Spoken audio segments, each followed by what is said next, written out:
Okay, you see it. You see the headline. Men face $1,000 fine if they discharge semen under new bill. What is going on in Ohio? Let's check out this video first. Republicans are focused on just about everything except how to lower costs and make regular people's lives better. This week, they are not rolling out a health care plan or telling us how they're going to lower the cost of groceries. Instead, Republicans are pushing more unpopular anti-abortion extremism. And Republicans are still peddling debunked lies about how abortion works and the people who get them, and trying to pass through the U.S. Congress a disgraceful sham of a bill that totally misrepresents the hard and painful choices that women face when a pregnancy is medically complicated. President Trump and Republicans told you they wouldn't touch abortion. It was an issue left up to the states. That was a lie, gone after 2 days that Trump is president. Americans should take this as a warning. Watch what they do, not what they say or have said. Okay, well, there is something here, a little bit in this article. Let's see what they're saying in addition to the video. It says here, a bill proposed to the Ohio State House will make male ejaculation without intent to have a baby a fineable offense of up to $10,000. The bill has been proposed by state representatives Anita Somani and Tristan Rader, who wrote it to point out what they see as the absurdity of rules that control women's bodies but do not control men's. It has not been formally introduced to the House floor yet. Per Somani and Rader, men would face a $1,000 first offense, $5,000 second offense, and $10,000 subsequent offense fine to discharge semen or genetic material without intent to fertilize an embryo. Now, I'd have to stop right there. How are you guys going to know when this is happening? How are they monitoring this? Are they monitoring this because a woman has come in trying to get an abortion and has named her sexual partner? Or is there some other, I don't even know, some other sinister way that they're going to be monitoring when someone is ejaculating, a man? How is that possible? I'd love to know that. Then it goes on to say, this is the second conception begins at erection law. Wow, they've had more than one? Okay. To be brought up in the Republican-led state House chambers after Mississippi State, okay, so that was the first one, Senator Bradford Blackmon brought a similar bill to his state in January. Somani and Rader have been contacted via email for comment. And it says here why it matters. There are no bills in the United States that exert control over the health and reproductive choices of cisgender men. No disrespect, but I don't like that term. They're just men. Heterosexual is fine with me. Anywho, meanwhile, it is illegal in 10 states for women to receive abortion care, even in the case of a sexual assault. Supreme Court Justice Clarence Thomas has said he wants the court to reevaluate Griswold versus Connecticut, the case that legalized nationwide access to birth control for married couples. Representative Somani, who is also an OBGYN, said her bill would make men who discharge semen without the intent to fertilize face felony charges. Okay, I have to pause here again. I can understand not having men just going around recklessly having sex and impregnating women where then they are faced with potential babies being had that are not taken care of or possible abortions. But again, how are you regulating this is still my question.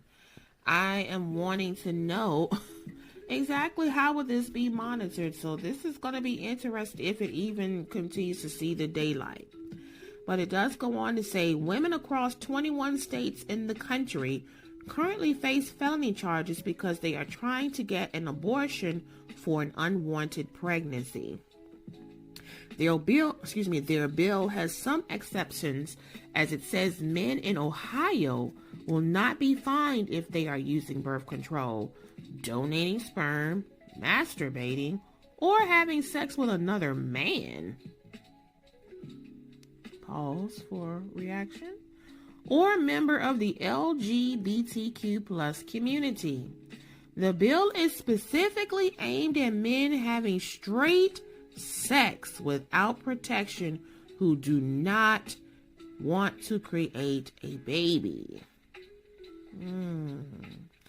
Ohio voted to enshrine the right to an abortion in the state constitution by 57% to 43% in 2023.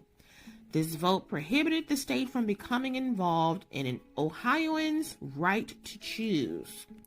However, some state lawmakers, such as Republican State Representative Austin Beigel, are trying to reverse this vote by introducing a bill called the Ohio Prenatal Equal Protection Act.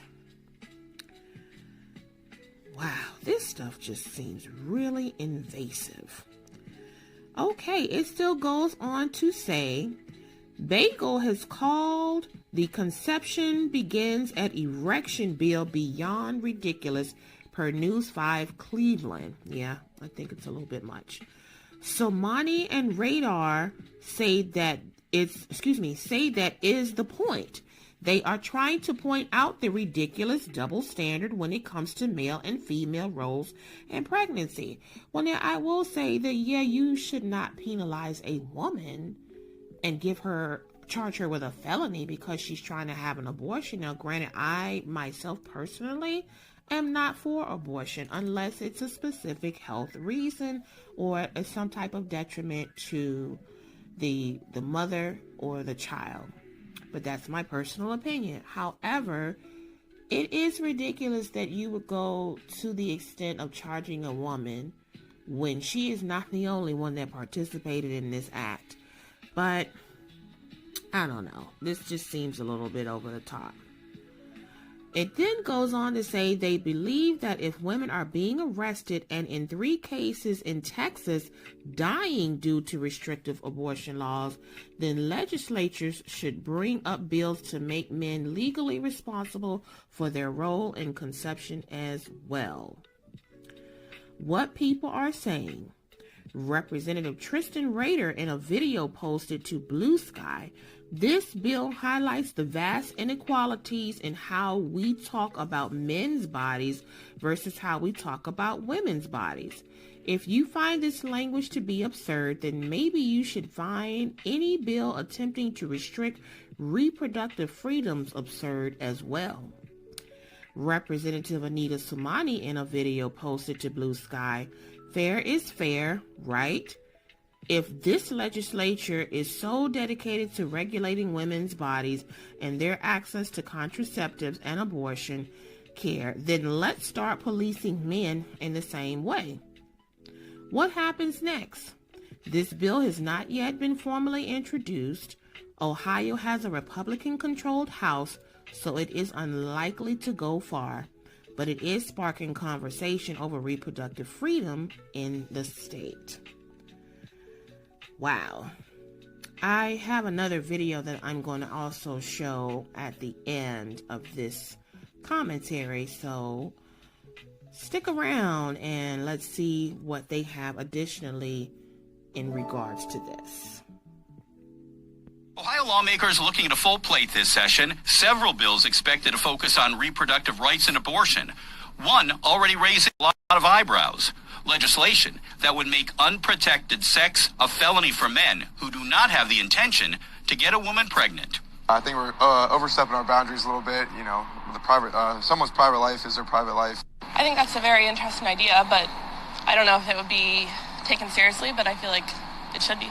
The bill named the Conception Begins at Erection Act is co-sponsored by Democratic State Representatives Anita Somani, an OBGYN from Dublin, and Tristan Rader of Lakewood. The whole entire point of this bill is to call out the hypocrisy of particularly the state legislature when they bring forward bills to regulate women's bodies. Now, there are exceptions to the proposed law, which include sperm donation, contraception, and members of the LGBTQ community. Men face a maximum $10,000 fine after the third offense if they have sex with a woman without the intention of conceiving a child. Men have the same rights no matter where they go in the country. Women have rights based on where they live. It just misses the most basic biological facts and leans in towards middle school humor. Austin Beigel with End Abortion Ohio calls the proposal disrespectful to the pro-life community and a waste of state resources. They have to review it when they file it. They're going to have to stick a legal team on it, wasting time on that and delaying other bills that are trying to be reviewed as well. ABC6 asking viewers about the proposal in an online poll. 26% said it's a good idea. 74% telling us it's a waste of time. This may be considered a waste of money by some people, but we have had far bigger misuse of taxpayer money in bills that have been proposed and passed. The final draft still being written. The proposed legislation will get a hearing after it's submitted. But with a Republican-controlled legislature, the bill not expected to go anywhere. For this particular bill, that's certainly okay. Again, the whole point of this bill wasn't to get it passed. The whole point of this bill was to call out the hypocrisy. On your side, Steve Levine, ABC6 News.